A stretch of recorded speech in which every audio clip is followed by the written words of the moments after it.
Well, hello, everyone. Thank you so much for tuning in to our webinar. And my name is Santes Beatty, and I'm the Director of Multiethnic Ministries within the Wesleyan Church, Multiplication and Discipleship Division. And we are excited and welcome you to this Learning Lab series. And we hope that today's time will be meaningful for you personally and for your ministry context. Each Monday at the same time over the course of the next several months, we want to create a space of innovation, of learning and discussion around topics that are so pivotal for those of you who are currently in or those who want to learn more about multi-ethnic ministry. We believe leaders are learners, and that really at the point we stop learning is at the point we stop leading. So thank you for your investment of time to grow and to be able to contribute to this conversation. You and those around you will be better because of your sacrifice. So this is our first installment in a 3-part series on multi-ethnic worship. And I'm excited to say that we have 10 panelists over the course of the next 2 weeks. And they are leading practitioners joining us. And they're really going to share a little bit of their story, some of their best practices, and give you a chance after they've spoken, a chance to do some Q&A.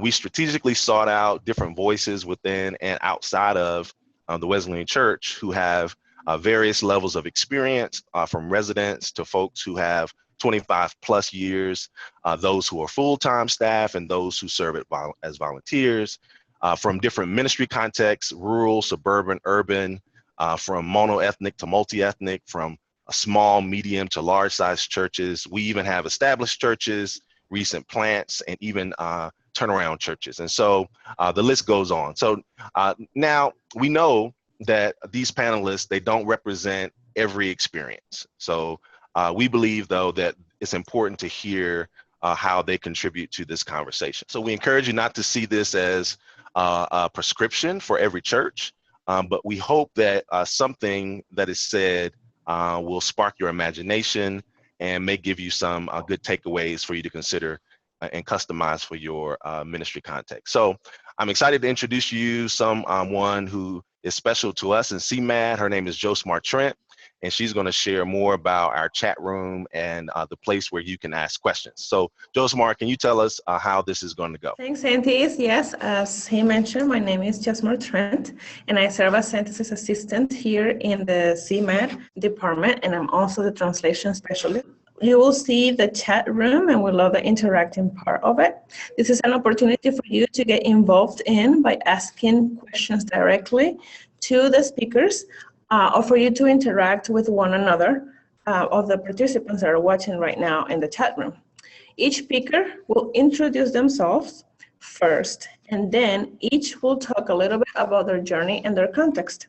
We'll field a few questions for them specifically after each presentation, and then after all of our speakers have shared, we'll take questions for you for the entire group. Thank you, Josemar. So with that in mind, this is what you've tuned in for, right? Not for us to be able to talk, but for you to hear from our panelists. So I want to introduce them, or really actually allow them to introduce themselves and share a little bit of their story. And so Joel's going to go first, then Lauren, then Vanessa, and then Brian. So Joel, why don't you go first and tell us a little bit about you?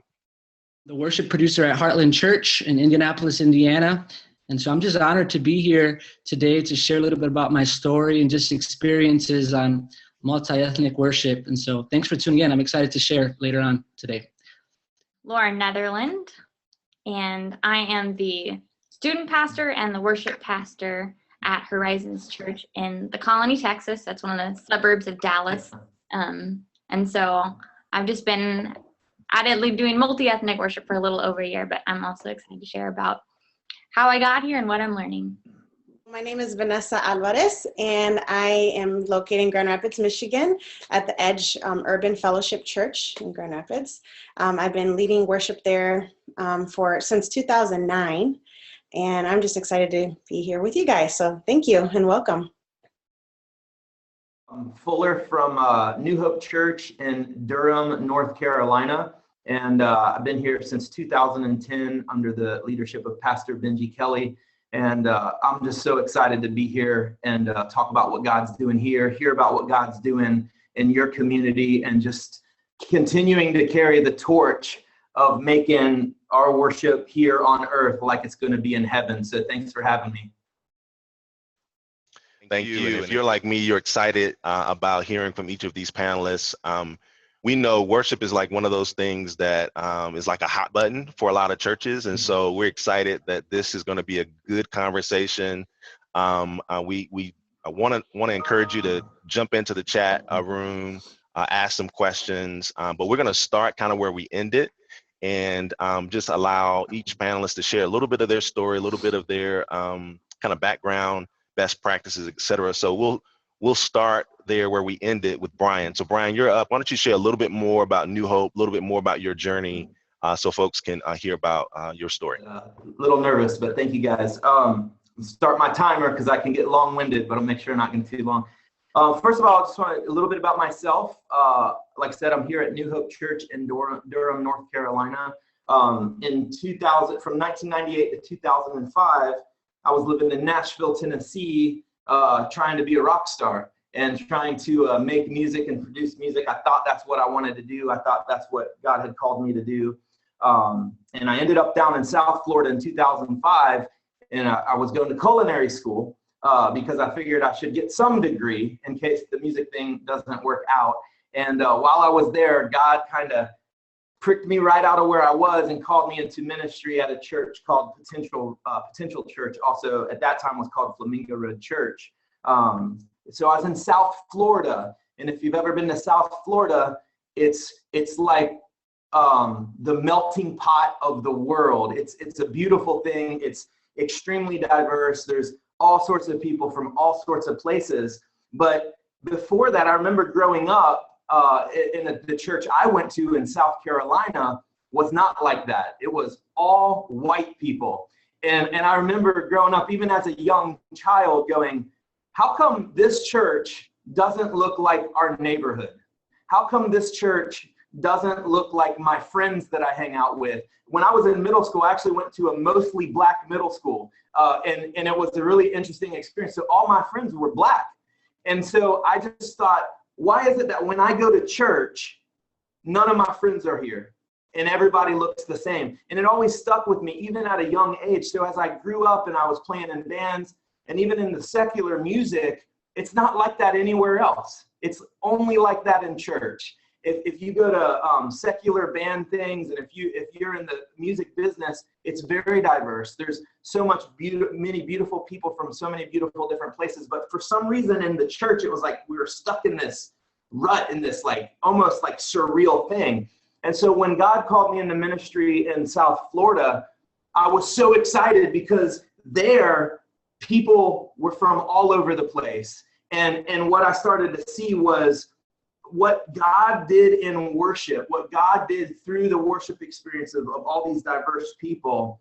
It excited me and it lit a fire in me. And I knew from the very beginning in 2006 that I never wanted to be a part of a church that didn't fully embrace and fully celebrate and fully execute true multi-ethnic, diverse worship. Because it's a beautiful thing. And so as I was working down in Florida and learning how to be a worship leader, learning how to even do it, because I had no experience in ministry. And there was a time in my life where if you would have told me I worked at a church, I would have been like, you are crazy. I will never work at a church. But God had different plans. And so when my season came to an end down in Florida, and my wife and I and our two kids at that time were looking for a new post. We found New Hope in Durham. And the first weekend I ever came up here, I saw that the congregation itself was diverse. And I said to myself, this is a place that I want to be a part of. And I knew for me, I wanted to be a part of a church where when I'm out eating lunch at Chili's, and I meet a waiter, I can invite them to church knowing they're going to have a great experience and there's going to be people like them, no matter where they're from. And if you know anything about Durham, it's a very diverse community. And so it's just a banner that we raised really high and we got really excited about. But when I first started, it wasn't a truly diverse worship team. So one of the things that I wanted to do over the last 6 years was just really make the worship team like the congregation. And so to see God do that over time and to see the blessings that he's poured out through his people has been such a humbling experience. And if I'm so excited to be a part of something like today, where the people in the church are saying, hey, what we've been doing is not good enough.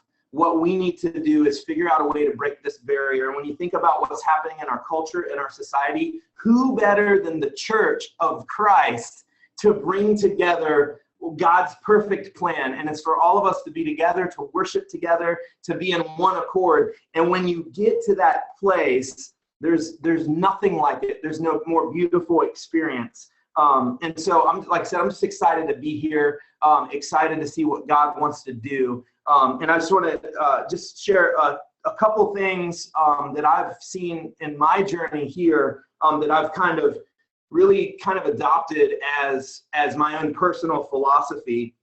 And this was something that over the course of the years, talking to other pastors, other worship guys, people often ask us, hey, how do we get diverse? How do we create diversity in our worship experience? And the thing that God laid on my heart is, well, why? Why do you want to be diverse? Is it because diversity is the cool thing now? Like that's the cool thing everywhere. We're all together. We're all from different experiences. Or is it because you really value people? Is it because you really value people and the beautiful tapestry of what God's created? And so I had to establish two things. One was the why. Like why do we want to be diverse? And then the second thing was, am I going to live a diverse life, or am I just going to be part of a diverse church? Because what I started to realize is, while we were building this diverse worship experience, I would have, I would go over to my friend's kid's birthday party and everybody would look the same. And so I would say, well, how are we having diverse worship in our community of church, but then in our personal lives, we're not developing true relationships with people who aren't like us. And this is something that I really learned in Florida, was that, man, there's so much diversity and there's so many different people that you can't have a group of friends without having people from all over the place. And so one of the things our philosophy shifted was, forget about just creating great diversity in church. Let's start living diverse lives. Let's start really getting to know people who aren't like us and really starting to learn from each other and embrace each other and love each other and do community and do life with ech other. And when we started doing that, we started seeing God show up in ways we could have never fabricated, we could have never created. And it's just a testimony that God has something for us all, and he's putting people around us that can help make his kingdom here on earth all that it's supposed to be, if we would just kind of get out of our comfort zones and let God do something in our lives that's not comfortable, that's not like everybody else is doing. And we will begin to see something happen like we've never seen before. And so I'm just, like I said, I'm excited to be here and excited to see what God's going to do through all of our churches together in this next season, this next generation. And hopefully it is a generational thing that changes. And so, I'm just excited to be here, and I just wanted to kind of share that as we kind of kick it off and kind of see where God takes us.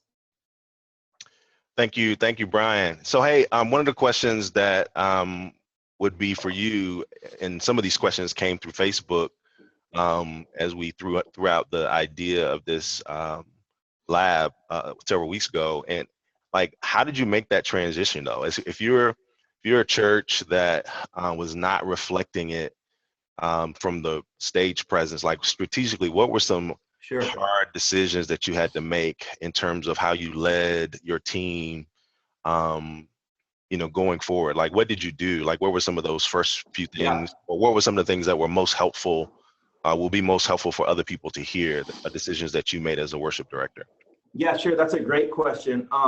There's three things that you gotta do. The first thing is you've gotta really identify that this is what you want to do. Like, this is important to you. This is not just like a, hey, we're going to do a hymn, or hey, we're going to do a feature song this week. This is a cultural shift, and it's going to make lots of people extremely uncomfortable. And so you have to be, you have to really say, this is so important to us that we're willing to stretch everyone in the congregation, because people get comfortable. People get comfortable in their seats because you're going to have to do different kinds of songs, you know, because the same kind of music doesn't connect with everybody. So if you're an all black church and you want to attract white people, you're going to have to do some Chris Tomlin songs, you know, and do some Hillsong. And if you're an all white church and you want to attract African American people, you're going to have to do some gospel. And the cool thing as musicians, the musicians love it. The musicians want to do it. But what about the dude that's been coming to church for 8 years? Now he's got to hear these songs that he's not comfortable with, or hear, you know, but you've got to embrace the challenge that this is going to be hard. But you know what? In the end, it's going to become something that's so amazing and so beautiful, and God's going to do. So you got to embrace that, identify, this is what we're doing. It's not going to be easy, but it's going to be worth it. And God's going to break open the gates of worship, and we're going to get to a place where there's a community of worshipers here, this real authentic worship that's happening. And who doesn't want that? Who doesn't want that in their church? The other thing I would say is you got to pray. You know, when I first got here, I was like, you know what? If we're going to start doing some of these bigger gospel songs, the band we have right now is not going to be able to do it. It's just stylistically too challenges. So I literally got on my face for about 8 months, and I prayed, God, send me one person that can help me, that can get on board with what we want to do and help me break some of these barriers. And sure enough, about 8 months into it, God sent somebody, a female lady that could just sing gospel like there's no tomorrow. And I said, you and me, we're going to do this together. And I was very upfront. I want to change the culture of what we're doing, and I need you to help me do it. And when that happened, God just blew open the doors. From that point, people were just coming up to us. Hey, I sing. I want to be a part of it. Because I think some of the times you have the people in your congregation that want to be a part and can do it, but they don't feel like there's a spot for them.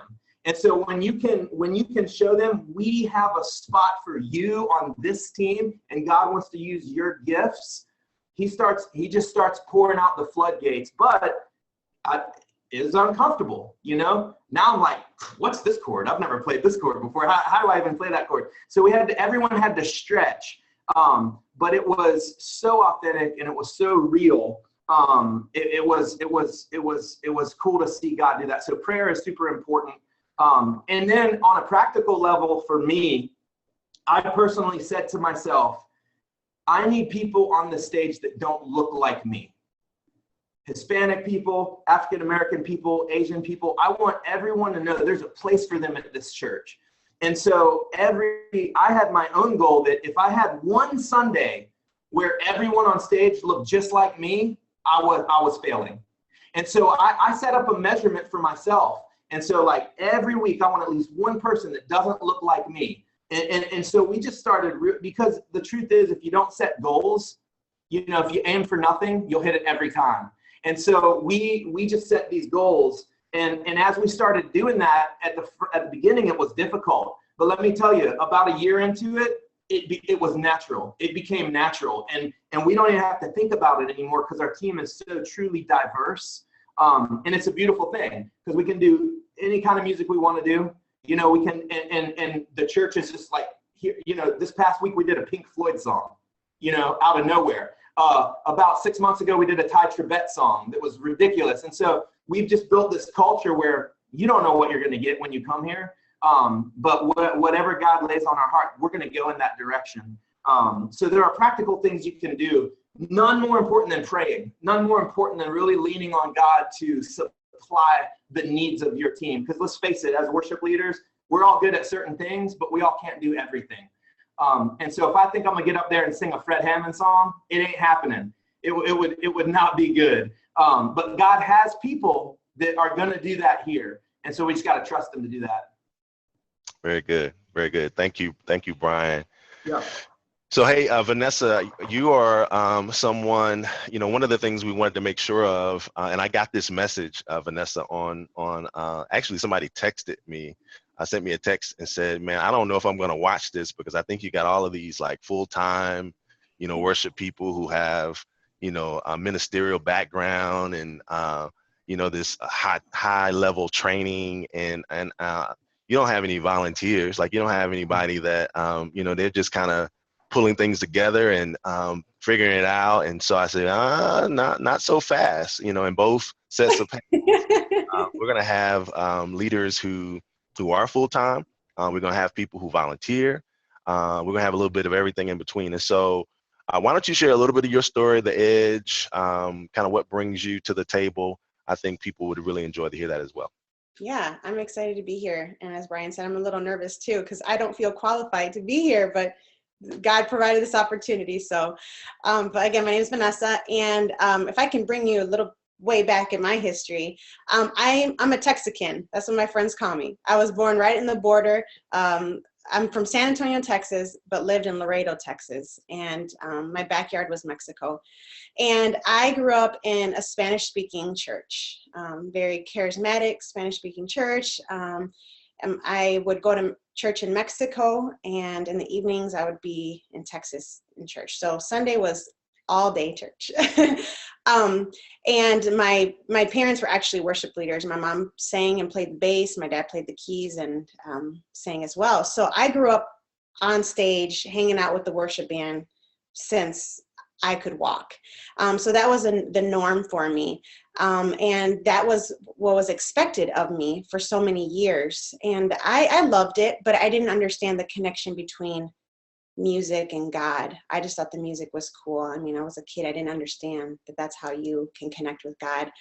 And then finally, it came to a point where my parents got divorced and we stopped going to church, and I was not interested in music anymore. And I just asked God, like, now what? I know that I need to use this music. What do you want me to do? And I started going to church, and we're just not connecting with the worship. I'm like, this is the same old song, same old, they call them coritos. And I'm like, I'm good. I don't want that anymore.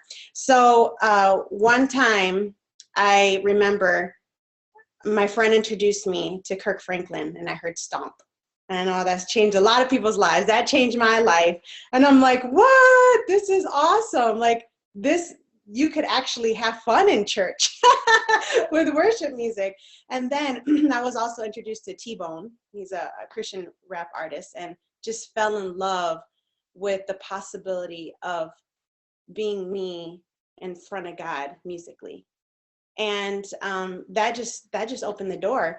And so eventually I moved to Michigan, and was just looking for something different. And there was no church that I encountered that was doing Stomp, that was doing T-Bone type of music.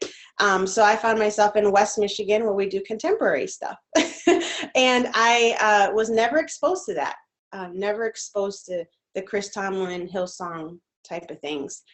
And I remember walking into a service and just fell in love with something that I never knew existed, which is contemporary worship music. And I just sort of had like an identity crisis, like, I love this, but I've never done this, and I don't see myself in this. So now what? Eventually I started attending the church, and they started asking me, do you want to join the worship team? And so here I am walking into a worship team. I don't know any of these songs. I'm the only Mexican on the stage. I look out in the congregation. That's all white people. And I'm like, oh my goodness. And I grew up, honestly, thinking white people are better. They're higher. They have better worship. They have better opportunities and all this stuff. And so here I am feeling very exposed and vulnerable in worship. But God used that to help me understand that those are lies, and we're all the same, we're all equal. And I was able to feel loved by a white worship team. my parents thought I was crazy. My family thought I was crazy. Like, what are you doing hanging out with those white people? We don't do that kind of stuff. And I'm like, but they're singing almost the same stuff we're singing. And so at home and with my friends, it was something that it was not a good thing. It was really awkward. And so it was that spiritual battle that God was calling me to get out of my comfort zone and break these barriers. And so eventually I got mentored by some great worship leaders, and I got comfortable. And that's what I did for many years, contemporary worship, and really got away from Spanish and gospel. I got away from all of that, and then came to a point where God was saying, it's time to bring that back. And attended a church, and I tried to bring gospel in, and people were just not interested in that, felt very uncomfortable. I got an internship at a church, and that's what they said, we're going to hire you because we want you to represent, the Latinos or Hispanics in our community, and we want this change. And I was so excited about it. And when it came down to it, like Brian was saying, it sounds like a great idea, and it sounds like it could be easy, like, oh, we just do Spanish music or what, and it's not like that at all. And so I started butting heads with a lot of the people there at church. Like, if this is what you want, this is what you're going to get. This is my culture. This is what we do. We're going to sing a corito, which is a Spanish hymn, if that's what you call it. And we're going to play it this style, and you're going to learn it. And they just did not like that, So it was really hard. I cried a lot, but I knew God had me there, and we were both, I was being stretched, and I know I was stretching those in the congregation. And it took about 3.5 years for people to finally be open to it. And of course, and I say of course because God tends to do this in my life, I'm like, sweet, we're finally getting to that place. And then God's like, all right, time to move. And I'm like, wait, I'm not done. So God replaced another great leader there, and called me to this place called The Edge, where I'm at right now. I was, a little bit of my story too. Yeah, I was a teen mom, had my son when I was 14. So that was another reason why I didn't feel like I could be a part of a worship team or part of a church, because I felt condemned and guilty.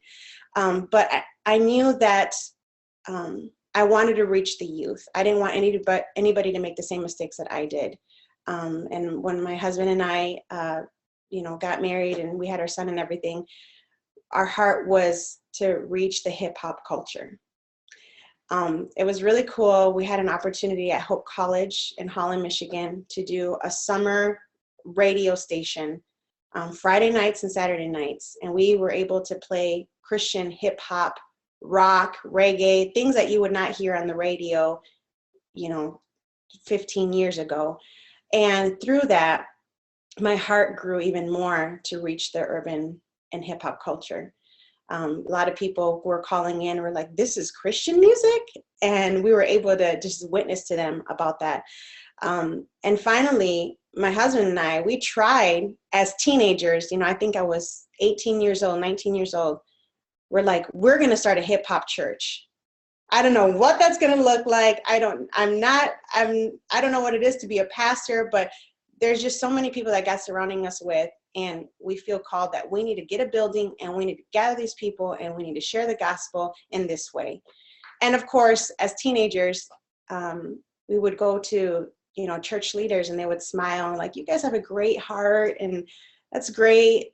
Keep on praying, and just weak stuff. Like, there was no inspiration or encouragement other than that. And we were just it almost became anger. Like, no, look at our community. When you see people cruising down the street, they're listening to the hard rock, or they're listening to the rap. You hear that bass, as they're passing by. And it's like, we need music like that in our community, in our church building. And so it came to the point where my husband and I just felt hopeless, and we're just about to give up on that vision, on that dream. And that was the day that we heard Pastor Troy Evans share at our church that he was starting this hip hop church. And it just blew our mind. It was an answer to our prayer. And we knew right away, this is the moment that God had for us. And so we connected with them and talked to Troy and his wife, LaDon. And I mean, we were just in tears because we were just so happy that we weren't the only crazy ones. And so, you know, Pastor Troy said, all right, so what is this going to look like? There's nowhere in the nation, anywhere, that they're doing hip hop worship. What does that look like? And I couldn't go to a Chris Tomlin or a Hillsong and get a chord chart and then tell people, all right, let's learn this. It was, let's create a beat.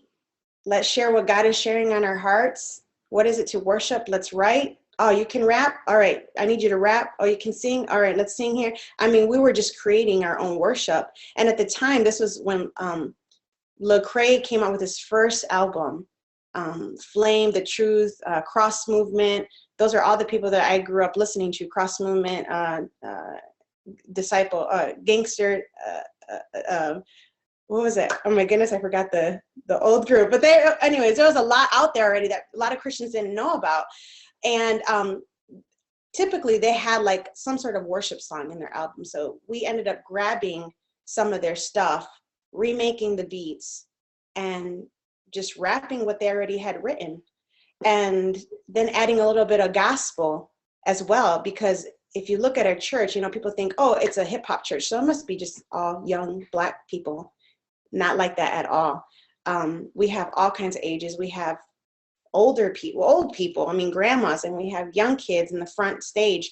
And we have, we're singing Thai songs, and we're singing the gospel. And we're also doing contemporary, mixing that up, because we've realized that in our community, it's not just all white people. I mean, it's actually mostly Black and Hispanic people. And we want people to feel welcome. And so that's been my job, is to grab contemporary, but mix it and blend it with hip hop and gospel. And now we're doing Spanish, doing a little bit of like maybe Israel Houghton, Te Amo. It has T-Bone in it, actually rapping in it. So we've been doing that quite a bit. But it's a challenge, but it's been a great challenge. There's been a lot of tears. There's been a lot of frustration. There's been a lot of anger, but there's been a lot of great moments where we know God is in this. And it's been hard to try to find those people that can rap, that can sing this kind of music, but God always provides, and it's been a great journey. So I could, like Brian said too, I could talk forever and I could share all these stories, but you know, go ahead and ask me questions as we go along. So. Vanessa, thank you. I remember the first time I came to the Edge, not knowing what to expect, and that was before you moved into your more recent building. Mm-hmm. And I'm sitting in this congregation. I had never been to a hip hop church, and I grew up on hip hop. And so I'm sitting in this room, and there's a couple in front of me that is a white couple in their probably 60s. They're teenagers to the right and left of me. That one group is Hispanic, the other group is Black. I see, you know, you guys lead worship, and you know, you have, I think it was Beacon Light was leading at the time, and you know, he's rapping, but then you know, Joe Guerrera singing, and, you know, and then there are dancers that come out, and they're, you know, I'm like, what in the world? But it was this amazing experience. And one of the questions that came specifically for you, and I'm going to ask a few that I know are specifically for you, and then others I'll ask generally of the entire group a little bit later, and we'll start with the first few questions. So for those of you who submitted those questions, know that they're coming. But someone asked specifically, Vanessa, how does your church bridge the overall worship experience for Latino immigrants of different generations in English and Spanish? So how does the Edge bridge that gap? What are the things that are done for Latino immigrants of different generations in Spanish and English? Yes, that's a great question. It's pretty cool. Our church is right across the street from West Michigan Hispanic Center, and we have lots of immigrants in our neighborhood.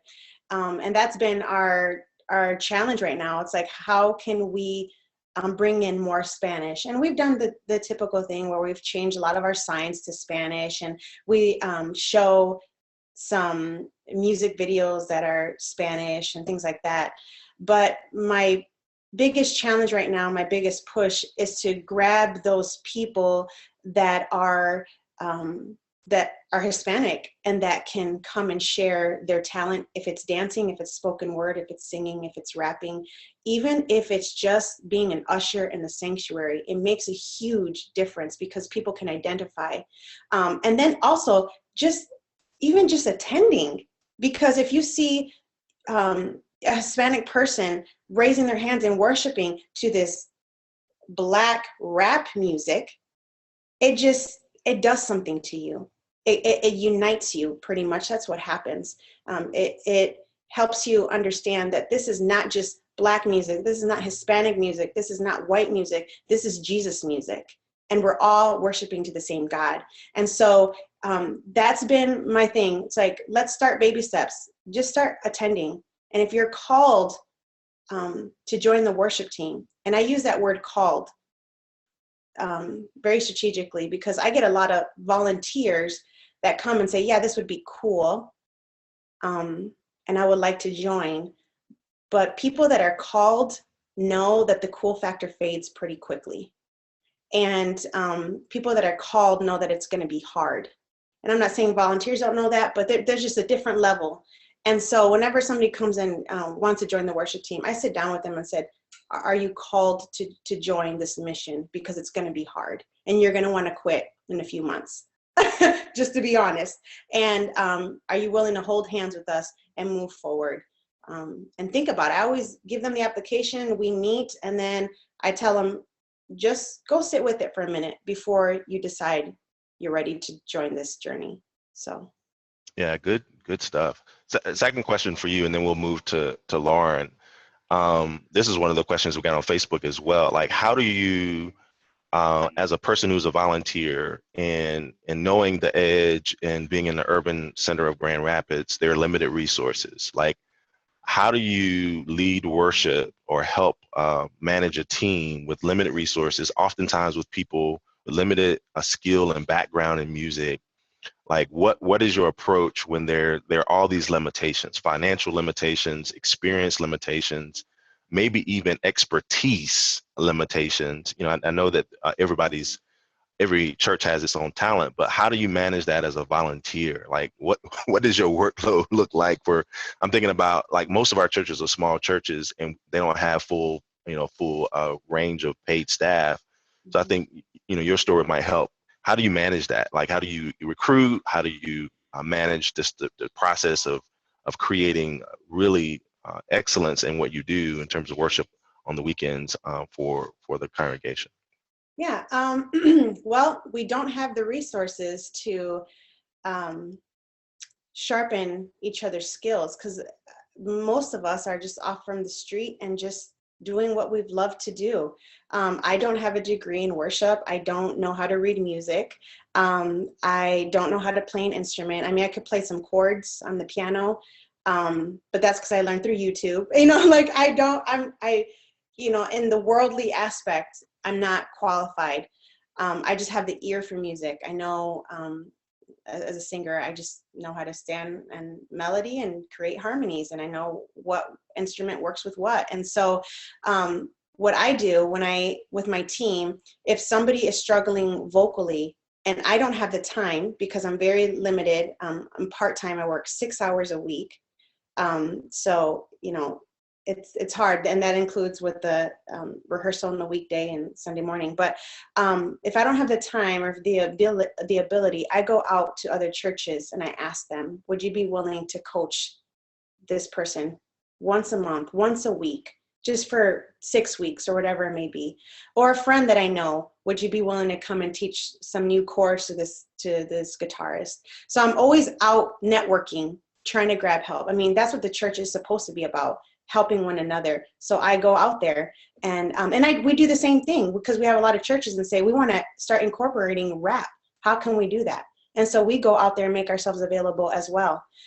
We try to go out and lead worship in other churches, in other services that they give us a call on, and we're able to recruit people that way as well, or vice versa. We're able to inspire other people. And when it comes to money, we don't pay any of our musicians. I'm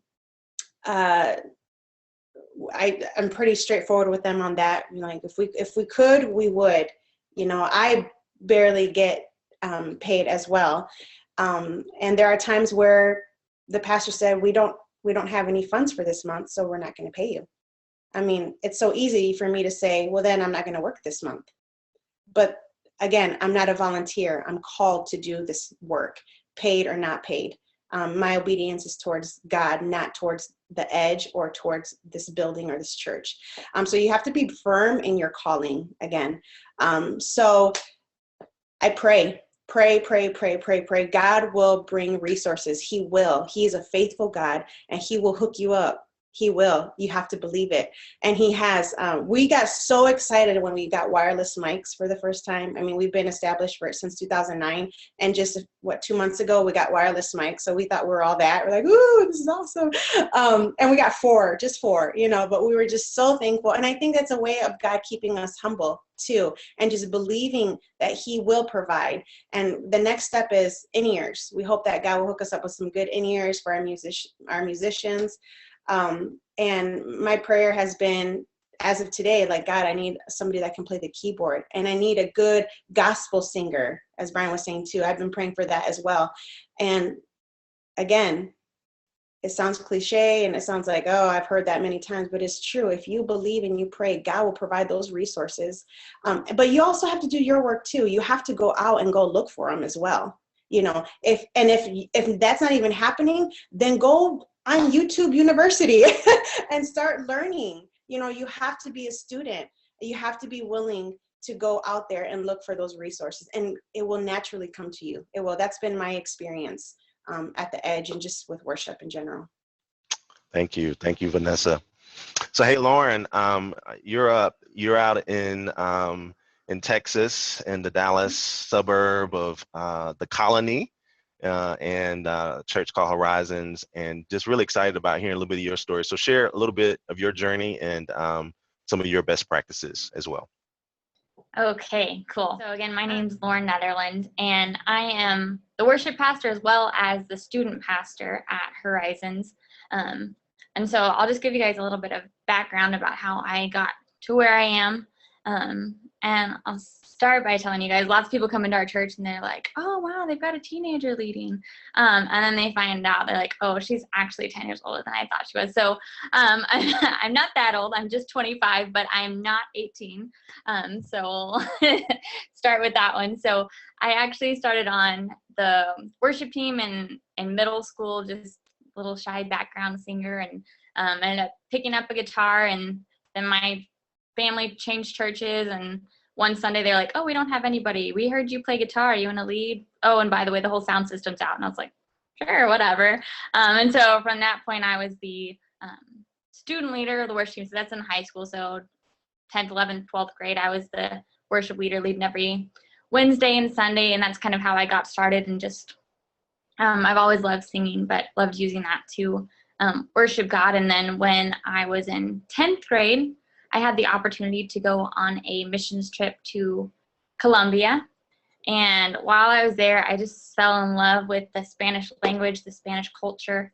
And another thing, so that was like one big impact, but the other impact was realizing what the church was like, and that these people who I'd literally known for a week, they're still some of my best friends. Like, I went and visited one of them last year, like 6 years later, and just hung out. And so just really experiencing how a different culture could really sincerely be my brothers and sisters in Christ, even though we spoke different languages. And so that really impacted me. And I had a really deep desire to learn the Spanish language, and loved worshiping in Spanish too. So I went to college after high school. I majored in music.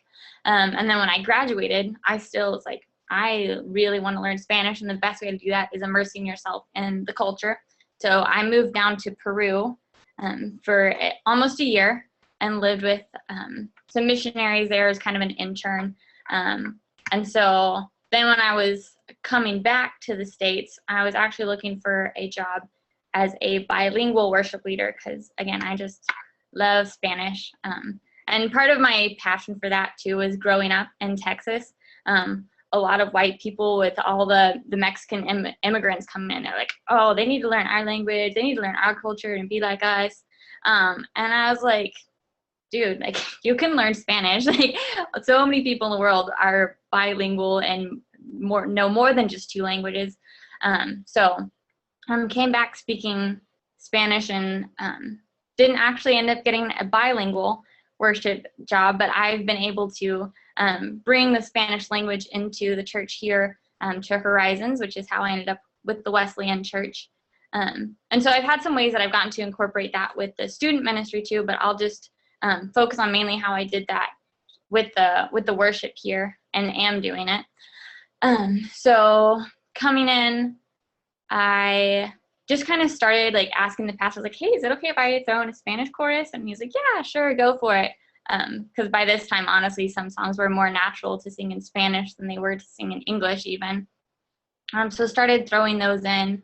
And then about 6 months into my time here, our lead pastor moved elsewhere. And so we got a new pastor in who's really passionate about multi-ethnic as well. So that's where we're really moving that direction, because our church has about 38% non-white. So we are a multi-ethnic congregation.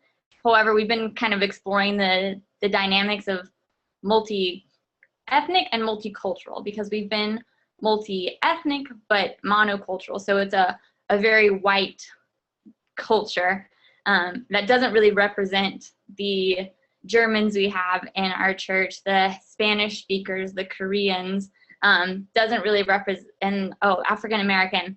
So it doesn't really represent all of the different cultures that we have represented. So we've been working toward that. So started with Spanish. So just and I'll tell you guys just some of the things we did, and including that. So did Spanish chorus, and I would use familiar songs that we already knew. So take Jesus Messiah by Chris Tomlin, Cristo Mesías. And so we just do the chorus, Cristo Mesías, nombre precioso. And so we just do that part. I'd tell people, I'd walk through what we were going to speak the language. And then we put dual lyrics up on the screen. So we'd have the Spanish as well as the English words, so people could know what they were singing so that they could really worship to it. And then we were doing that about once a month. And so as we got used to Spanish, and just so you guys know for the pushback with that, I know the very first Sunday I tried it, went out to lunch with our worship team, and Orla was like, oh, so are we going to keep on doing it? I was like, yeah, I think we are. Like, what do you think? She's like, oh, well, I hated it. I was like, okay.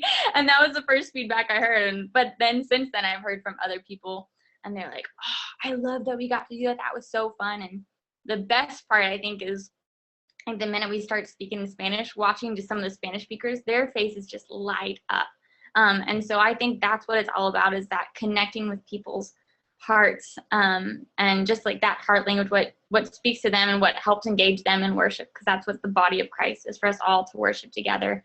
So that's one of the most rewarding things about it, is you get those like, oh, I hated it, I never want to do it again. And then watching someone be like, oh, like I can worship to this, just light up. And so we're moving towards that. And so as I've got like, okay, we got Spanish, we're working on that, check, like what can we incorporate next? And so the next genre we decided to jump into was doing some gospel music. And so my first step was there. I was like, okay, like I can do Spanish. I speak Spanish. I am familiar with the culture after living in Peru and visiting Colombia a couple of times. But I was like, gospel, like I've never done gospel. And so the first thing I did, which was actually suggested to me by someone else, he said, talk to the people in your church who are like the Black people who love the gospel music, and just sit down and hear what they like, how you can do it. And so I sat down with them and I asked them for suggestions, which it was awesome, because one lady was really not attending very regularly, and she started like coming a lot more regularly, and she'll still just like message me like, oh, check out this gospel song. So it was really good relationally, which Brian hit on that a little bit, just building those relationships with other people. But I sat down with them and I was like, okay, so what songs could we do? And they were just bursting with suggestions. And then I was like, okay, cool. Well, can you either of you guys sing it? And they're like, oh no. I was like, okay. I was like, well, can I sing it? And they're like, oh yeah, well, duh. And I was like, okay, cool. Because I was like, I don't want to, I know I saw a question about this, with someone was like, how do you not act like you're pandering, or just a nice little like token to be like, ah, cool, today's gospel minute. And then move on. So I wanted to make sure to them, I'm like, hey, can I sing this? Is this all right? And I got full-hearted support from them. They're like, yeah, go for it. And so we tried it one week. I just wanted to test the waters a little bit, just for the congregation's sake and also for my sake and the band's sake. Like take baby steps and try to be successful there. And so we just did one of the special song offertory. We did Take Me to the King by Tamala Mann. It went off really, really well. And so we're like, oh, awesome. So let's try a full set with this. And I got a small group to be a choir, and doing the full set was just like, it did not go off well. And part of it was just our setup. Like, we tried to set for the microphones for our choir, and we don't have the greatest sound equipment, and it didn't pick up them. And if you know anything about gospel, like, so much of it relies on kind of a choral sound, and then your vocalist carrying the melody, and then the lead singer who's chanting just ad-libbing kind of on top. And so without that background, me trying to sing above it, I just ended up just going straight melody so everybody could engage. And like, some of the people who were on it, they're like, well, I was really disappointed because I thought we were doing gospel. I was like, dude, we were trying to do gospel. It just didn't work. So we've also had some of those big flukes and flops where it just didn't go off like we planned it.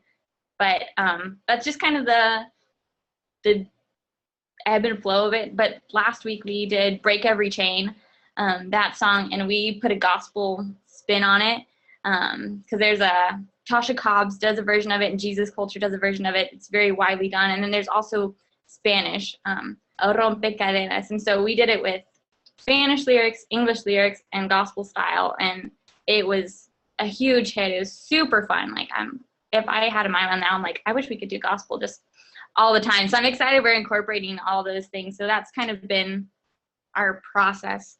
And then the styles and languages that we've chosen to incorporate so far, I'm just kind of basing them off of who's in our congregation already. Who do we already have, and how do we express for their sake? And then eventually we'll move to languages and cultures we don't have. But right now, that's kind of the process I'm going through. And I'm hoping to do a German song sometime in the next couple of months too. So I guess I'll go ahead and stop there so we have some time for some questions. Yeah, thank you, Vanessa. You already answered one of them, but and you alluded to this issue, and this may be a question we come back to for the rest of the group, but you can feel free to chime in on this one, and then we'll go to Joel and have more time with the whole group responding. But how do you deal with pushback? I mean, you talked about the one person that, your first level of feedback was like, whoa, like, how do you handle negative feedback? Particularly, how do you handle pushback when it's an influential leader, someone that really has a voice in the congregation, that is an influencer? Like, how did you deal with pushback when you first started, or even now when you're introducing different genres of music? I think one thing is, one for me, just as I'm hearing it, like for my personal sake, is like balancing it with the good I hear from people who are like, oh, I loved it. Because sometimes you just hear the bad and it just sounds 10 times louder than the good. And so for me, it's been balancing that and holding on to those faces that light up when we do that style of music. And balancing it with the person who says, I hated that. But one thing for me too has been trying to be more intentional about teaching, even in the little things through the process, with the people under me, with my leadership, like, they're influencers too. And that I think it's kind of like the grapevine of relationships too. If you have enough people who believe in the vision and in the mission, I think that really ends up influencing even further out than we think. And so I think one for me has been explaining the why to my teams, both in the student ministry and within the worship team. Like, this is why we do it. And I know, so I said we had a big flop with gospel, but then I wanted to try it again, because like, you can't just stop if you fail once. You got to look. And I was like, what do I need to do? I was like, you know what?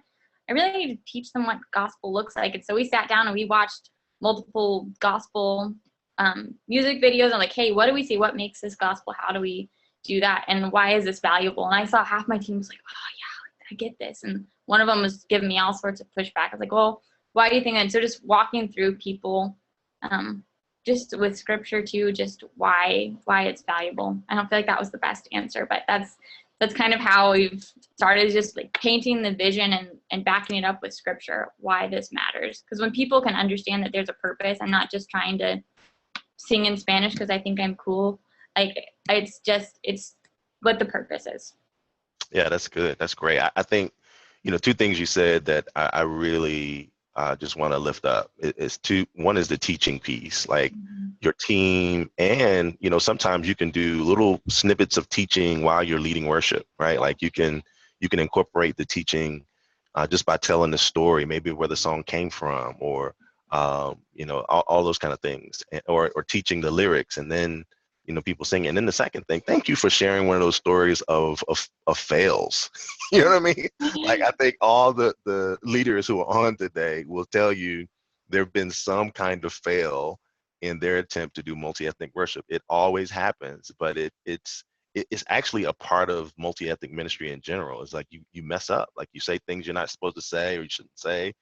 You try to incorporate things and it doesn't always come across the way you wanted it. So I hope that is like freeing for some of our folks who are watching to know that you don't always have to get it right, that sometimes in the midst of trying to do the right thing, you learn more sometimes when you fail and when you have to pick up the pieces than even when you always have success. So thank you so much for sharing that, Lauren. Joel, thank you for being on. Thank you for your patience and waiting to be the last one. Hey, why don't you share a little bit of your story and some of your best practices, and then after you're done, we'll move to some Q&A for the whole group. Yeah, thank you, Santes and Josmar. Just thank you for putting this webinar together and for creating this awesome resource. And it's been so great to learn from all the panelists today and just their different approaches to multi-ethnic worship. And so this topic of diversity and multi-ethnic ministry is the heart of God. This is God's passion. It's what heaven is going to look like. And so what a great privilege and responsibility we have as the church to exemplify diversity and unity. So the church is the hope of the world. So I just love this scripture in Revelation 7:9. It says, I looked again, I saw a huge crowd, too huge to count. Everyone was there, all nations and tribes, all races and languages. And they were standing, dressed in white robes and waving palm branches, standing before the throne and the Lamb, singing salvation to our God on his throne, salvation to the Lamb. All who were standing around the throne fell on their faces before the throne and worshiped God. And so I just get goosebumps just imagining what that's going to be like. If you could imagine just that sound of worship. And so I'm excited that we get to see a glimpse of that in our churches. And so I'm Puerto Rican. I was born in Chicago, raised in Orlando. I grew up in the Spanish Pentecostal church where I began playing drums at the age of 3. The services lasted about 3 hours, so worship alone was about over an hour. So if you could imagine what some will call a praise break, our praise breaks were in a Latin style, so with like cowbell, tambourines, percussion instruments. Actually, some of the members of the church would bring their minor percussion instruments and play along too. And so sometimes off timing. So whatever the worship leader's saying, we followed. That's how I developed my ear as a musician. The worship leader would start singing and we would have to figure out what key they were singing in. We would just have to flow. And so those were fun times. When I was 11 years old, my family relocated to Orlando, Florida. And at that point, I knew about 3 chords on the piano. And the worship director of the church where we were attending, who's a big influence on my life, saw that I had potential on the piano. And he said, man, you have a natural gift of music. You should start developing yourself on the piano. And they gave me the opportunity to develop my gift on the piano. So I practiced, learned a lot from others, and piano became my main instrument. And so as I share my story, I just want to point out some significant moments that helped me grow. And so my first question to everyone today is, who are you developing? Who are the people in your reach that may only know 3 chords on the piano that you could pour into? And so I will forever, ever be grateful to Sammy Perez, who gave me the opportunity to grow in my gift. And it's a very significant moment for me. And so shortly after that, I met some of my best friends, musicians. We were all the same age. between 11 and 13 years old. One was a drummer, the other was a bass player, and these guys were just amazingly talented, and they actually stretched me to another level just by playing music with them. And so we instantly became a trio. We were the Triple J's. And so we would ask the worship pastor to pick us up and open up the church for us so we can rehearse and arrange the songs for the worship set on the weekends. That was our fun for us. We just loved jamming. And so we would spend hours playing music. And so it was during that time that we learned about the gospel sound. We learned about Fred Hammond, and we learned about him because he had recorded one of our favorite songs that we sang with the gospel approach. And so we just fell in love with that style. And so we began to practice, gospel music. So we quickly became known as the Spanish church in the area whose worship style was gospel with a Latin twist. And so those were great times. And so as I grew older, I continued to practice and learning my craft, and I got into producing music and playing corporate gigs in Disney World. And then I became a musician at Faith World Church. It was led by Pastor Clint Brown, and Faith World was a thriving church at the time with an amazing worship ministry. If you could just imagine 100-member choir, world-class musicians, and worship leaders. And so shortly after that, they launched the Spanish ministry, and they asked me to become the musical director for that service, and I got to travel to Cuba and a couple other places with the pastor. And so this lasted a few years. Then God led me to City of Life Church in Central Florida, where I spent 7 years learning and growing under the leadership of Pastor Jeffrey Smith. And so City of Life was truly a multi-ethnic church. Their style of worship was more contemporary, Hillsong type, but with soulful influences. The pastors were actually the worship leaders as well. And they were very intentional on singing choruses in Spanish because the demographics in the area were changing too. And so those were great experiences. And I got to see church done in an orderly and relevant way.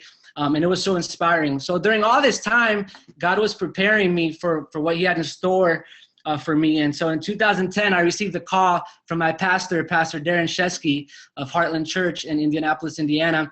And he had heard of me through a family member.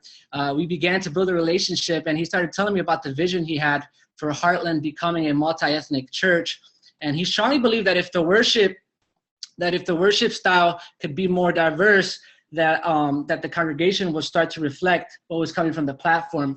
And so I understood that vision. I think my upbringing helped me understand what he was trying to accomplish. And after prayer and confirmation, God called my wife and I to Indianapolis from Orlando, Florida. If you could imagine, that was a big transition. But God called us. So we didn't know anyone in the city. To be honest, I didn't even know how I was going to build this culture, or even build a team here. I felt really incapable, but I surrendered it all to God and said, God, this is your church, and I know you're going to build it. And so upon my arrival to the worship ministry, the worship at the time was pretty monocultural, and some people on the team even told me that Heartland would never be a diverse church. In fact, Indianapolis is still one of the most segregated places on Sunday mornings. You either have your all-white churches or all-black churches or all-Hispanic churches. So the idea of Heartland becoming a multi-ethnic church seemed impossible for some people, but it was the heart and vision of the pastor, and God had called me to help, build it. So which brings me to my next point. In order to draw diverse people, you need to be a diverse person. You need to have a heart and vision for it. It needs to be a part of you. It needs to be in you. And the way you do that is relationally. You need to be intentional about building relationships with people that don't look, think, sing, or even worship like you. And that's the way I started building the team. And God designed some divine opportunities for me to meet some people. A funny story. So we're brand new to this city, and my wife and I were eating somewhere, and the table next to me, I hear them talking about the choir, and I hear them talking about the musicians, how the musicians showed up late to church. And so I told my wife, I said, hey, those people are from church.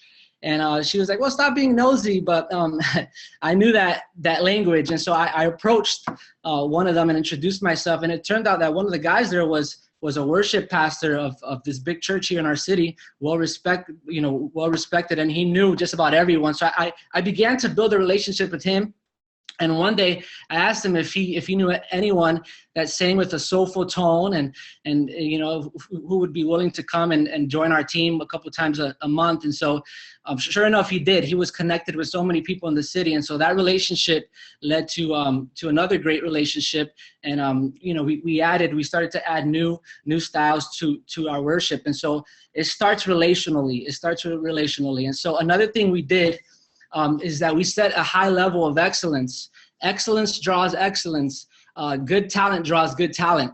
And so we were intentional about learning the music, the rehearsals. You know, we became passionate about the opportunity to point people to Christ through worship. Passion is what attracts people. And so actually, I don't believe heaven will be segregated with like all the contemporary people on one side, all the gospel people on the other, and you know, all the rock and roll people on the other. I believe, you know, what the scripture says, what we read, that all nations and tribes and languages will be singing to the Lord. And so I began to ask God to give me a global worship sound. So we didn't drastically, you know, change our style or even design the worship with the mindset of, oh, let's do a gospel song, let's do a contemporary song, let's do a hymn. As a producer, I started to fuse the different styles of music to create a new sound. I was very subtle on making the changes and was mindful of all the people represented in the congregation. So which brings me to another point. When trying to go from a monoculture to a multi-ethnic experience, it needs to be organic. Let it be organic. It needs to come from the heart. It needs to be pure. When you design services, you have to design with the 16-year-old student in mind and with the older generation who grew up singing hymns. If you think about all those people in your heart and mind, it will feel genuine, and you will be serving the people God has called you to reach. And so there's a technical and practical way to do that musically. So for example, you know, if you're singing a song, Our God is Greater, you know, a simple bass note that you change could change the whole dynamic of the song, or adding a 3-part harmony could change the whole dynamic of the song, or changing a chord, or even these days using tracks. So I mean, I would love to teach anyone who's interested in learning about that, and we could talk offline on those, you know, practical things to do. And so today I'm just proud to say that Heartland, the church where I serve at, is truly a multi-ethnic church, you know, reaching the greater Indianapolis area. And it's a beautiful picture of what heaven is going to look like. And so we just need to remember that diversity, it's a slow thing. Don't just use the language. Be strategic about it. It needs to be a part of you. It needs to be in you. See people through their eyes. And just remember that the perspective is generated through relationship. Learn to love things from other cultures. You don't have to like it all, but learn to appreciate what's normal to others, and you will start to see God's passion for diversity be fulfilled in your churches, and we will be the example to the world. Thank you. Good stuff. Good stuff. Thank you, Joel. So one question I would ask of you came up earlier. I think Shane may have asked this question, like, because sometimes and I think all the panelists could actually respond to this, but in order to get to as many of the questions as possible, I'm just going to ask one or two people to respond to each question. But I'll start with you, Joel. Like, how do you incorporate stuff that's beyond music, right? Because music is like one element, but like Shane particularly asked about, like, how do you incorporate something multicultural, multi-ethnic to involve like the sacraments, or, you know, when you have like an Easter celebration, or like, how do you bring elements beyond music? You know, do you use spoken word? Do you include people in reading of scripture? Like, how do you, in your experience, incorporate other elements beyond music into the experience? Well, the first thing I would say is that I think the experience starts in the parking lot. I think you have to create an environment of love. And so my pastor always says, love is in the details. And so everything you do needs to be done intentionally and with love. And so as far as creatively, you know, these days there's so many things you can do to incorporate, you know, and to involve everyone. But I believe, you know, there's creative videos, baptism videos that you could put together and include them in the service. Our church is, we're part of the 21 days of prayer. And so that's really intentional. You know, we take communion every morning and we all worship together. This happens actually early in the morning at 6 a.m. every day for 21 days with the full worship team. And so so there's really no excuse. There's so many ways to be creative, and video is a big piece. And these days you could actually edit a video off your phone. There's iMovie on the MacBook, and sometimes we feel limited. Well, we don't have a video production guy to create a video, but let me tell you, you can just take your phone and capture beautiful moments, or capture a baptism, and include that, edit it and make it part of your set list, or include it in a song. And that's one practical way. Very good, thank you. Anybody else want to respond to that question? Like, how do you incorporate other elements? I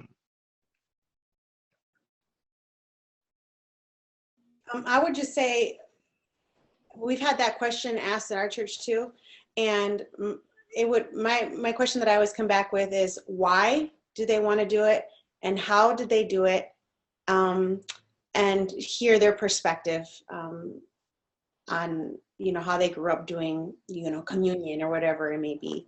So that would be my suggestion, is go find out why it's important to whoever's asking, and then find out what would be the best way in your culture, in your church, to present that. Because it's easy to go to your default and do it. Oh, well, this is the way I did it, so we're just going to do it this way. Hear all perspectives before you actually make it happen.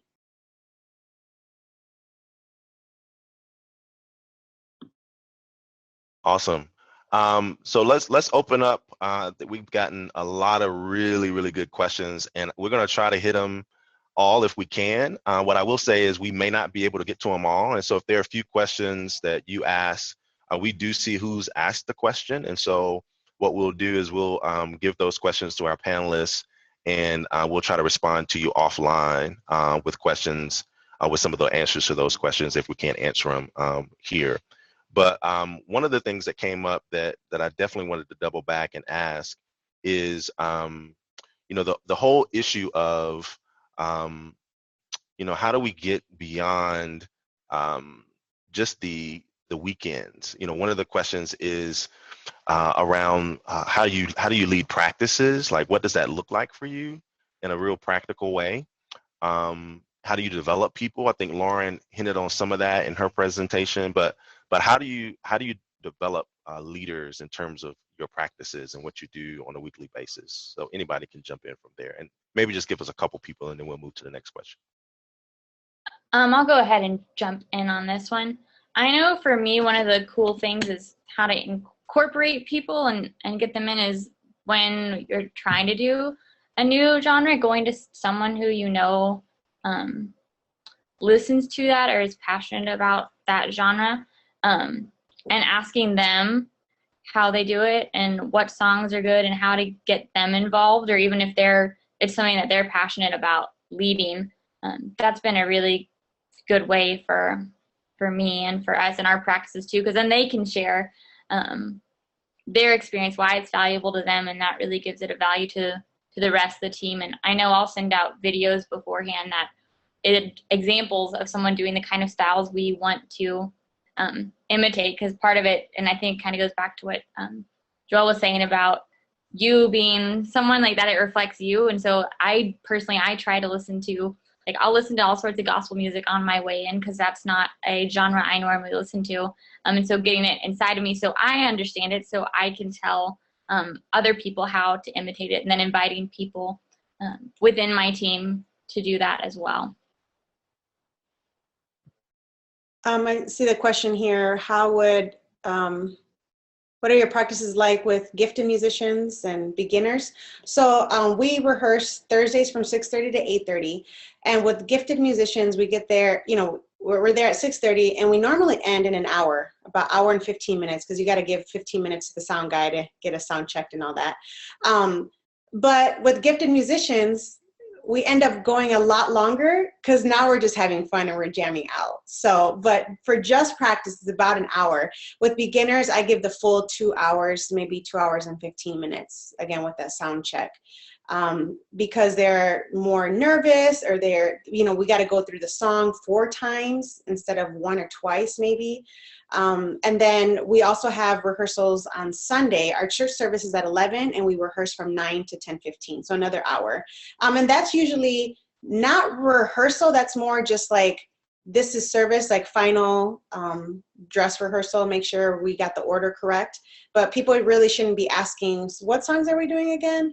Or what key is that in? I mean, it should all be said and done on Sunday. It's just final touches. But, and if there's anybody that comes unprepared or really scared on Thursday at rehearsal and they walk out like, I'm not ready for Sunday, I will personally make time or connect them with somebody to go through some stuff Friday or Saturday, or even meet a little bit early on Sunday to go through some things. I just try to encourage and push them as much. And if they don't know the song, worst case scenario, they come on Sunday crying or whatever it may be, saying they're not ready, I will take the lead. As a leader, I should be ready vocally to lead anything, or have a guitarist or piano player. Hey, you're going to be the backup, so be prepared to play the song. So teamwork. I was asked, I would love to just share a resource that we use, and we got this system from Church of the Highlands in Birmingham, Alabama, and they have this Infuse. It's called Infuse, and it's a whole development process written out with the system on how to develop the talent that's in your church. And so I have that. Whoever's interested, I could forward you that, and it just walks you through like just even the spiritual development and the technical development. And there's a process, and some people will be ready sooner than others. But if you follow this format, you will start to see people, being developed and now serving in the church. So whoever's interested in that, I would love to send you that resource that I have. Very good. Thank you, all of you. So another question is like a church plant. Like they're just getting started. Like, what do you do? Is their question to kind of get this into the DNA of a church plant? How would you respond to that?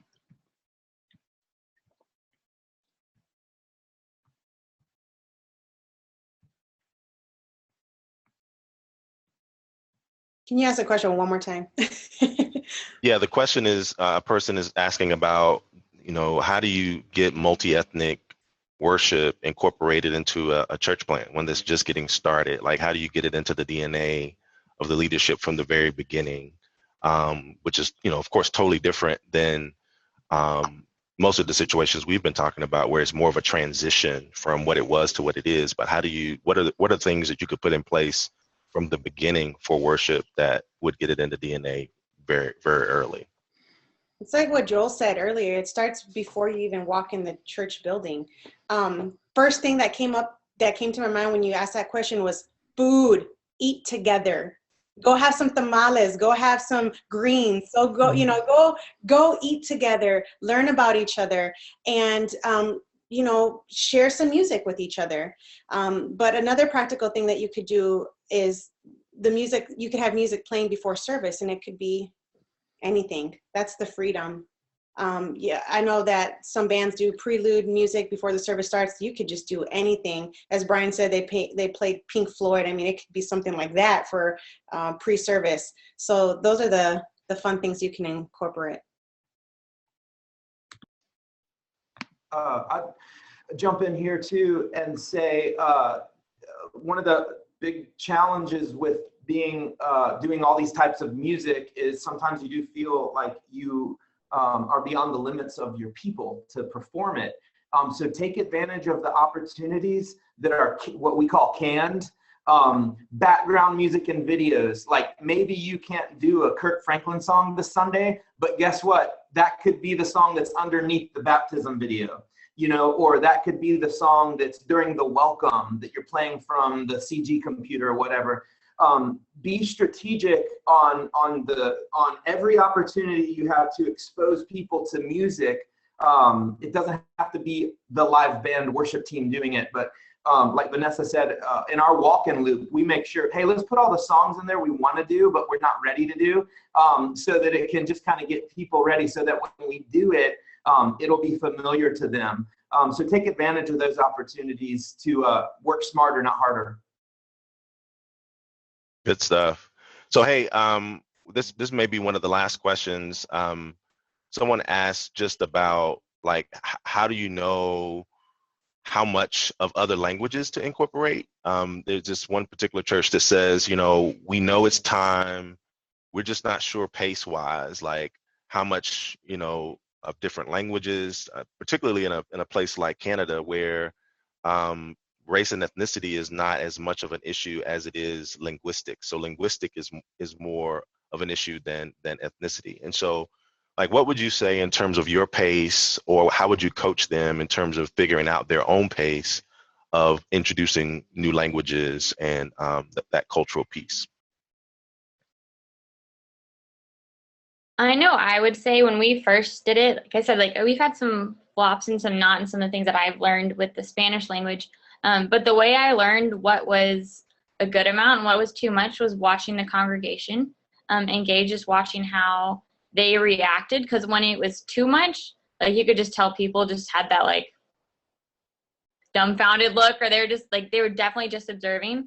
And so walking people through how to pronounce the words, and even like I'll even say, instead of like el rompe cadenas, say el rompe cadenas, and just say it like someone not speaking the language, like it's okay to mess up. And so invite people to not be perfect in trying those things. So gauging reactions, and then once you gauge your reactions, figure out where to balance that. Okay, do I need to explain more? Do I need to or just putting the double lyrics for us? That was a big thing. People saying, well, I don't mind it, but I wish I knew what I was saying, because then I could actually worship to it. So a lot of it's been some trial and error, but those are some of the errors and the fixes that I've experienced in doing Spanish and English. I think Vanessa referenced Israel Houghton's song Te Amo, which means I love you. Te amo, I love you. And I think if you keep it basic as you start to introduce these languages, people will learn, you know, and they'll catch on to it. But if you do too, you know, if it's too complicated, you might lose people. Me, even being Hispanic, growing up in a Spanish household where we spoke Spanish a lot, there's some words that I don't even understand sometimes. So keeping it basic is important.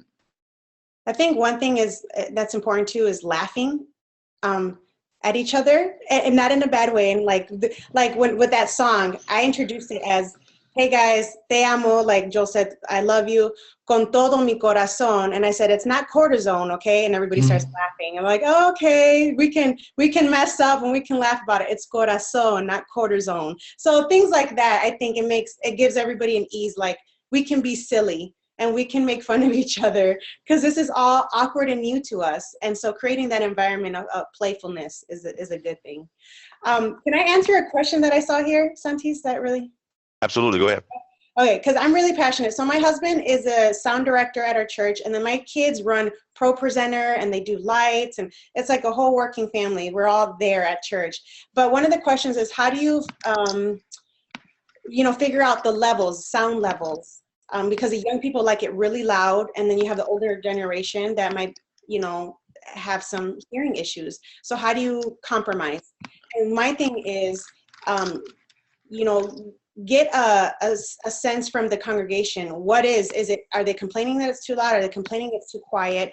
Where are they sitting in the congregation? You could tell the young people, hey, you're sitting way in the back. That's why it's too quiet for you. Why don't you come up to the front by the speaker? It might be good enough for you. So just have that dialogue, and then also get with your sound guy and try to find out the dBs in the sanctuary. I mean, it might be too loud, and then we have to create a standard with the pastor and everybody, and say, what's our magic number at this church, and where are we going to compromise? That way, if an older person comes in and they say, it's not where we want it, we're like, well, this is where we settled. Again, a young person that complains this is too quiet, you can just shoot a number to them. So I don't know if that makes sense to everybody, but. Yeah, very good. You all might be able to answer this question pretty quickly, and then we'll kind of move to just some closing things.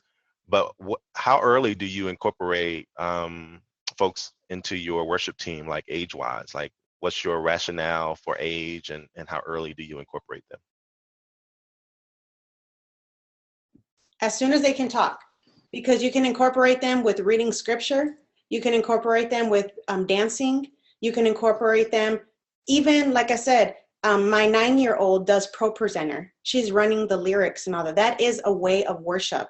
The sound guy is just not a sound guy. He is providing the message that we could hear the gospel. You know, the lyrics or the lights. I have a 12-year-old right now that's doing lights, and she does a wonderful job. And it creates that atmosphere of worship. So as soon as they can talk or walk.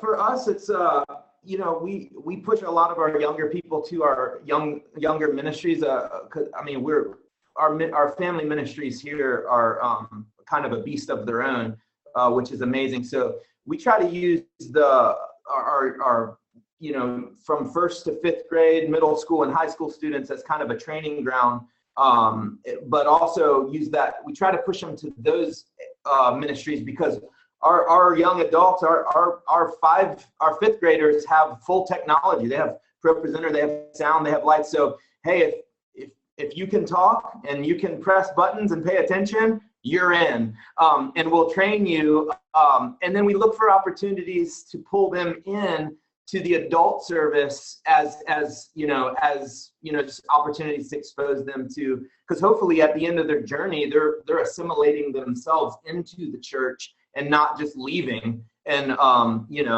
giving up on church. So trying to create a pathway all the way from when they first start to well into adulthood, that they have a place to serve here. And then also creating multi-age opportunities as well. We started an orchestra last year, and we've got 10-year-olds that play flute next to 65-year-olds that play flute. So giving opportunities as well to kind of bring the generations together is how we approach that. Very good, thank you.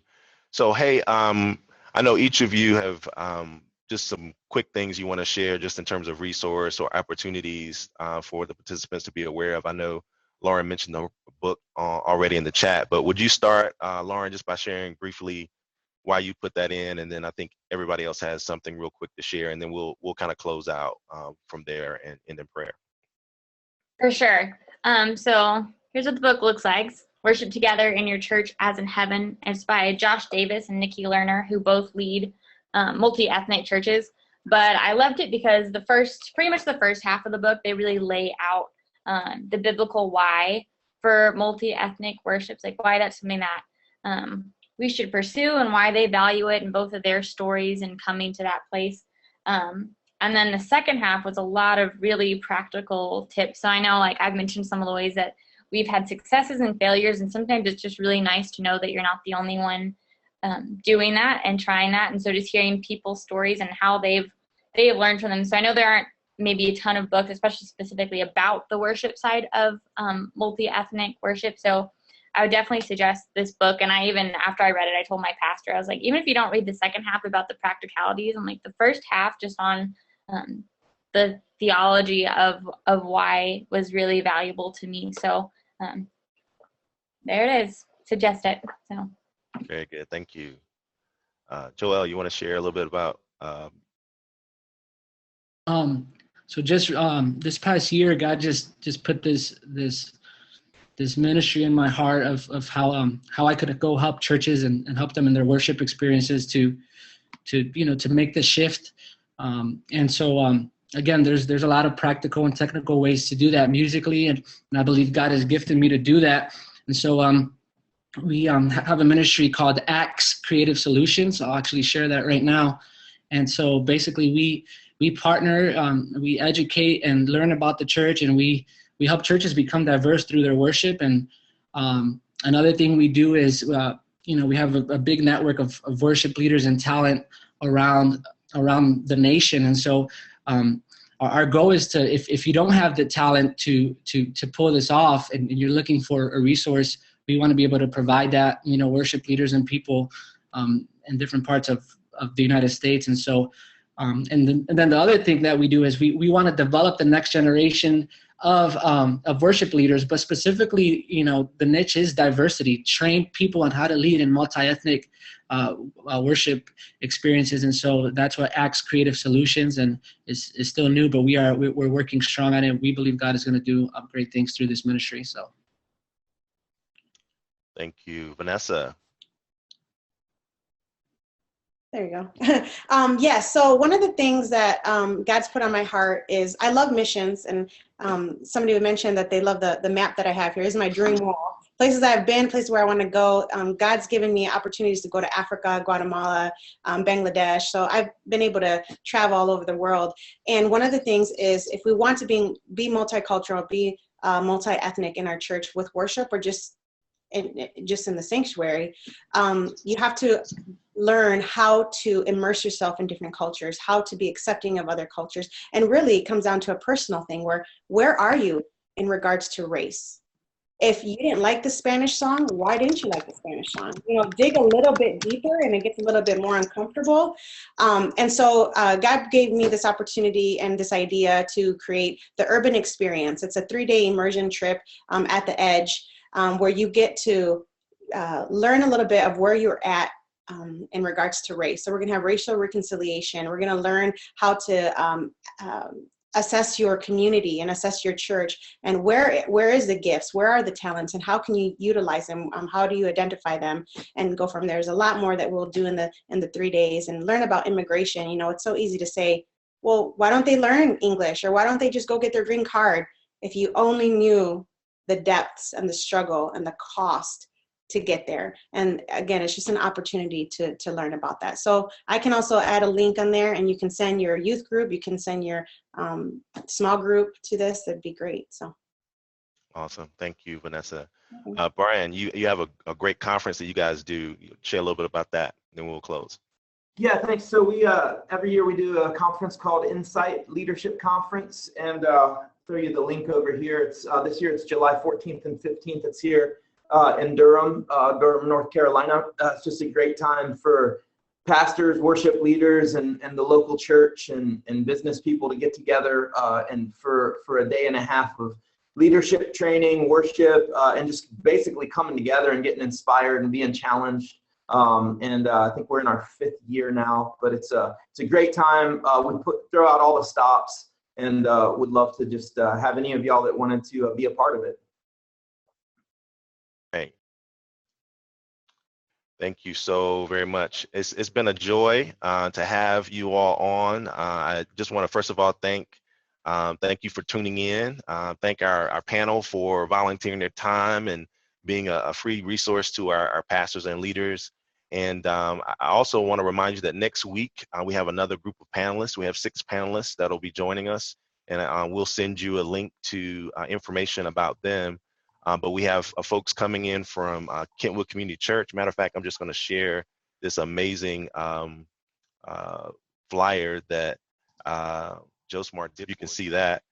So we have Brant Porter from Kentwood Community Church. We have Felicia Sims, who's actually on with us as a participant from Christ Wesleyan in Greensboro. Chase Stansel, a recent church planter up in the Grand Rapids area.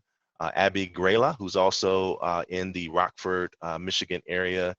Luigi Panaranda, who is one of our professors at Wesley Seminary. And then Mark Patterson, who's in the Indianapolis area and has been really pivotal in some of the things that Joel has talked about. I think he's actually a part of Joel's team in what they bring with Acts Creative Solutions. So that's a totally different panel just in terms of experiences. We wanted to kind of make sure this panel had a different flavor than the next one. And so we encourage you to join us next week, same time, 11:30 a.m. Through 1 p.m. We've gone over a little bit today, but I hope it's been worth your time. So thank you again for our panel. We really appreciate your time. Joe Smart's going to close us out in prayer and just send you away. But thank you for tuning in, and we'll make sure we reach out for you if your questions didn't get answered. We're going to try to respond to those to you directly. So don't worry. We'll make sure we connect with you on the questions that didn't get responded to. But Joe Smart, if you'll close us out, that'd be great. Señor, damos las gracias por cada persona que está aquí en el panel, Señor, compartiendo sus ideas, compartiendo lo que ellos hacen, Señor, compartiendo de su ministerio, compartiendo sus historias, Señor, sus alegrías, también las partes que son difíciles, Señor. Te damos gracias por cada persona también que se unió a nuestro webinar today. Gracias, Señor, por las preguntas, Señor. Gracias, Señor, por cómo nos haces aprender, Señor, y nos urge, Señor, a que sigamos compartiendo, Padre, de tu ministerio con otros, para que ellos vean, Señor, que lo que tenemos aquí en la tierra, Señor, va a ser así cuando vayamos al cielo, Señor, que estemos unidos para cualquier cosa que queramos hacer, Señor. Y empieza, Señor, dándote la alabanza, Padre. Gracias por darnos la oportunidad, Señor, de tener este momento, Señor, de escuchar historias, de aprender, de entender, Señor, lo que tú nos quieres decir, Padre. Gracias por cada persona que está haciendo todo el esfuerzo, Señor, y porque tú los has bendecido de tal manera, Padre, para que ellos pudieran compartir con nosotros el día de hoy. Y también, Señor, para que nos den seguridad, Padre, que a pesar de que estamos a veces en tiempos difíciles, Señor, que a veces nos frustramos, Señor, porque las cosas no nos están saliendo, Padre, tú todavía estás allí con nosotros y nos vas a bendecir grandemente, Padre, porque es para tu gloria, Señor. Danos un buen día hoy, feliz semana también. Protege a cada persona que estuvo aquí, a los panelistas, Señor, y bendícelos, Señor, grandemente en cada uno de sus ministerios y las iglesias, Señor, y multiplícales, Señor, como tú lo quieres hacer, Señor. Te amamos, te damos la gloria y la honra, Señor. Amén. Amen.